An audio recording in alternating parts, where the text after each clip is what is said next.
with my good man, Billy Carson.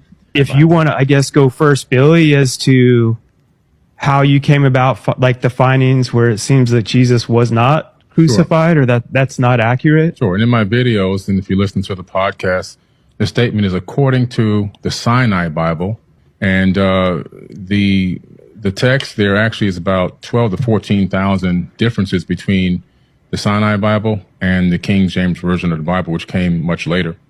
And then also one of the things that were interesting is that they discovered the book of Jesus is, according to some scholars, that's a little controversial, but they claim that this is an accurate record that Jesus may have even been married, which then, adds more, if that's true, it adds more to the hypothesis that maybe he wasn't crucified. I just personally believe that Jesus was an amazing human being.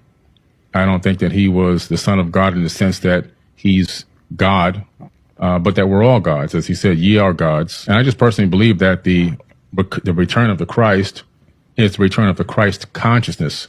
When we can all achieve a certain level of knowledge, wisdom, passion, understanding, empathy, love that he came to this planet with, and we get that in our mind and our conscience, and we can act on those incredible emotions and that understanding, that the whole world is going to transform instantaneously. And I think at the second coming, bro, they keep going with this, you a God stuff, and ye are gods. Y'all not, we not, he not, this man is not a God.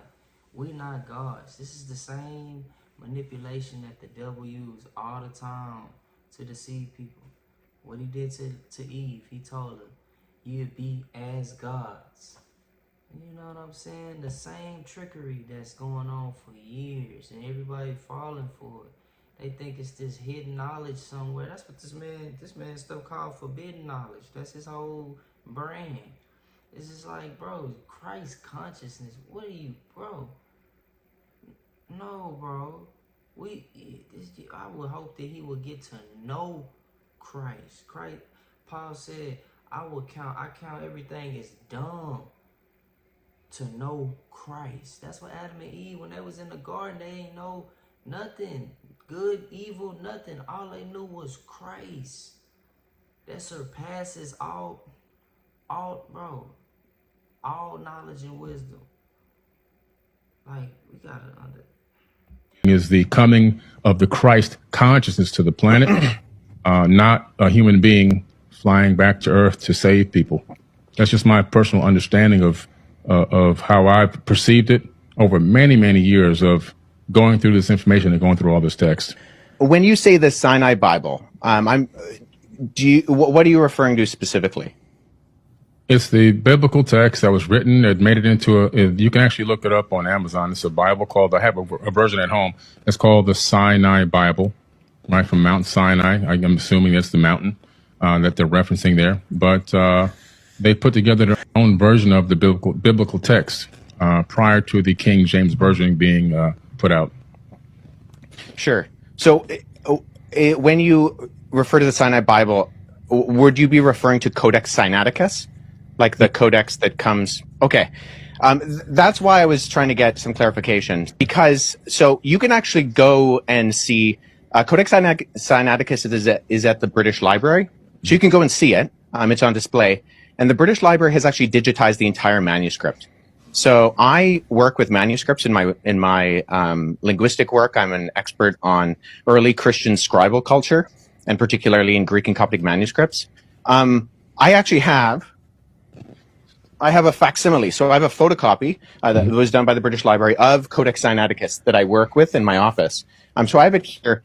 And the only reason I ask for clarification is because I want to make sure that what I'm addressing is actually what you mean. Gotcha. And not addressing something else.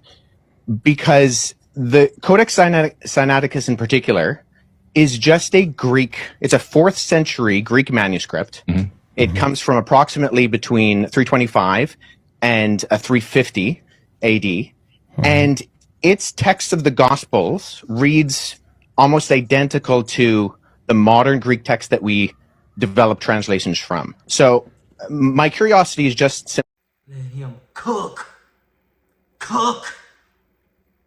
Simply in kind of exploring when you say that it denies the crucifixion or that the crucifixion isn't there. I mean, I can go on right now, Codex Sinaiticus, and I can look up the end of, say, Matthew 27, where it has Jesus being crucified. There you go. And that's in Codex Sinaiticus, or, the John 19, or any of the other ones. So I think my confusion is that it doesn't read any differently. So actually, are you able to pull up a website with the viewers or listeners or whatever I'm be able looking to see for it that? right now to make sure I have the right the version that I'm looking at. I'm just curious, like the Sinai Bible, where was that piece I found discovered? the text where I was referencing. Actually, I was misquoted. I misquoted there. It's the Gospel of Barnabas. So that's good. Oh, bro. No, bro. Don't back up. I misquoted. No. So let's deal with that too, because I've actually worked with, there are two manuscripts of the Gospel of Barnabas. The Gospel of Barnabas is a really interesting document because it is a known forgery. And so that's why I think it's important to get to these sources. So at the very start of the Gospel of Barnabas, which we only have two copies of, one is in Italian and one is in Spanish, we see right He is cooking. He is cooking this nigga. He is cooking this man, bro. Cooking this man, bro. off the bat that the Gospel of Barnabas, not to be confused with either the Epistle of Barnabas or the Acts of Barnabas, which are two apocryphal documents from the 2nd century, but the Gospel of Barnabas in particular, we know it's a forgery because it does things like in chapter 92, it says that Jesus spent 40 days on Mount Sinai, and then he came to the Jordan River and he walked to Jerusalem. But Mount Sinai is more than a week's journey away from Jerusalem, and neither Mount Sinai nor Jerusalem are close to the Jordan River. Never mind there not being a route from the Jordan River to around Mount Sinai or going to Jerusalem. But there are internal problems with the Gospel of Barnabas, which indicate that it shows no actual indication of evidence of coming from or even having knowledge of first century Jewish understanding. It actually says Jesus is the Christ, but not the Messiah, which indicates that whoever the author is, he didn't know that those were the same words. And I think a bigger problem is that the Gospel of Barnabas actually paraphrases Dante's Inferno, which was written in 1314. So there's a lot of internal evidences that disqualify the Gospel of Barnabas, never mind the fact that we don't have any evidence of it prior to the 14th century, and none in any other language other than Middle Age Italian Italian and Spanish. But the internal content of the Gospel of Barnabas disqualifies it from being ancient. And then the fact that it's doing things like paraphrasing Dante, or it also refers to a rule of the time of Jubilee, which was changed in the Middle Ages from what it was in the biblical year of Jubilee. And it goes with the Middle Ages concept, not the ancient concept. So if there is something that denies the crucifixion, I want to make sure that I'm analyzing it and that the methodology by which I analyze it actually reveals that the content can be accurately tied to the event. So if we're talking about, say, Codex Sinaiticus, that's in the 4th century. Now that is, I would agree with you, Billy, our oldest copy of the Bible in the sense of cover to cover, Genesis to Revelation copy of the Bible. Right. The problem is that we have individual copies of all 4 Gospels going back hundreds of years before Codex Sinaiticus. He's right. So I have a facsimile behind me of P66. This is a late 2nd century copy of the Gospel of John. Bro, if this man pull out another book, if this man pull out another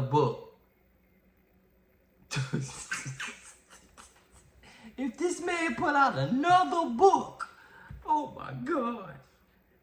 I work with this particular manuscript. I can just show the screen right here. This is an almost complete copy of the Gospel of John. I have that papyrus. Oh, that's Yeah, so I'll show you this. So the documents you actually see on my bookshelf behind me are facsimile papyri that I've made. So when I was in Egypt last summer, I went and I got made for me some papyrus sheets. And so I take these papyrus sheets, which are made from the papyrus And then when I go and I look at actual manuscripts, so I was at the University of Philadelphia last summer, and I went and I saw a document called P1, which is a 3rd century fragment of the beginning of the Gospel of Matthew. And so what I did is I sat down with that original and I produced a facsimile. I copied the text. First of all, I cut it out with an X-Acto knife in not the original 3rd century one on my papyrus. I cut out with an X-Acto knife this guy, and then I copied the text transcriptionally on the front and the back. So papyrus is just simply, it's what it's made out of. Yeah. The only with what you said, Billy, is that we have single copies of the Gospels that can be dated to the 2nd century that all do have the crucifixion. And so if we're relying on something like the Gospel of Barnabas, which is not just like, it's not that there's debate about it, it's that it's a known forgery. I mean, no one's referring to the Gospel of Barnabas as anything other than... If you say it's a known forgery and expert, I'm going to go with that. Let's talk about the Old Testament a little bit and leading up into the New Testament. Well, hold on. Wait, sir. Let's not go on to the Old Testament. If you said he just backed out, he didn't even have nothing to say. He always so confident. I mean, if y'all don't know who this is, this man in the past then said, oh, no one wants to debate me. It's $50K to debate me, and you can bring anybody and I'll shut them down. I'll shut people down, and he's so arrogant. But right now he just backed out. Like this man got paperwork, bringing paperwork to the table. This man got receipts on everything he talking about. Cooking this man. Because do you mind if I address the Gospel of Jesus' wife? Sure, go ahead. What was her name? Yeah, again? I'm like trying to write notes like I know what I'm doing, but I'm just curious. So the Gospel of Jesus' wife doesn't actually mention. So oftentimes what happens is that the text of the Gospel of Jesus' wife is kind of paralleled with the Gospel of Philip, which mentions that that Jesus would kiss Mary Magdalene on the mouth. And so those are kind of used in parallel to kind of, for this argument that Jesus was married. So the Gospel of Jesus' wife is in the Harvard Library. However, the reason we know it's also not legitimate is because even though the manuscript, the papyrus that it's on, was carbon dated to the 4th century, the text was actually copied from a PDF version of the Gospel of Thomas known as Grandin's Interlinear, and there was a mistake in the Coptic text of Grandin's Interlinear that was copied into the Gospel of Jesus' wife. So we know that this is not a legitimate document, even though the papyrus is ancient, and this happens a lot with forgeries. I have a couple of friends who have actually worked on projects that have revealed forgeries within Dead Sea Scroll manuscripts and within other ancient Christian papyri. But the reason why we know the Gospel of Jesus' wife, and that Karen King, who kind of vouched for it and she lost a lot of credibility, unfortunately, for her, and she's admitted that it's a fake as well, was because... Cooked this man. Y'all know who this is. This is Billy Carson. He got a brand called Forbidden Knowledge. He always denying Jesus, saying that he's God, we're gods, and he got all this so-called knowledge, and he always talking down on Christians. And you know, he finally met his match. He finally ran into, he called himself one of the top Bible experts in the world. What? Sir, what? He finally ran into a real live Bible nerd Christian that be on what he on. You know, a lot of people, they will, when they get to talking about religion or the Bible, they will go into an area where they have studied the most, or where they feel their expertise is the best. Or in any situation when you got like a narcissistic person, or a person that's very arrogant or egotistical, they'll try to steer a conversation into their expertise so they can seem intelligent in the conversation. And that's what he does, because he bring up, and many times I done heard him speak of this Sinai Bible, something that too many people, like a lot of people, never even heard of. It's just like, what is this? And we got so many Bible translations out these days, you know, that people might fall for it.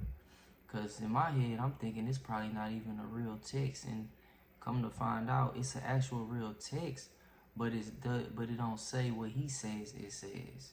He says the crucifixion not in there, but Huss just proved that it is in there.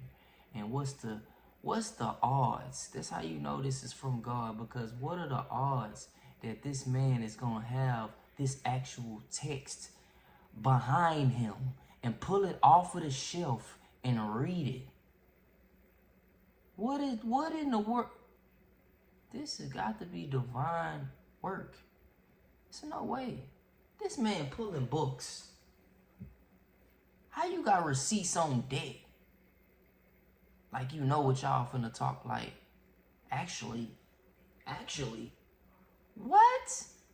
Oh yeah, it was your time, sir. It was your time, sir. It was your day to be cooked. That was terrible. This man, if y'all do some research on this dude then came on.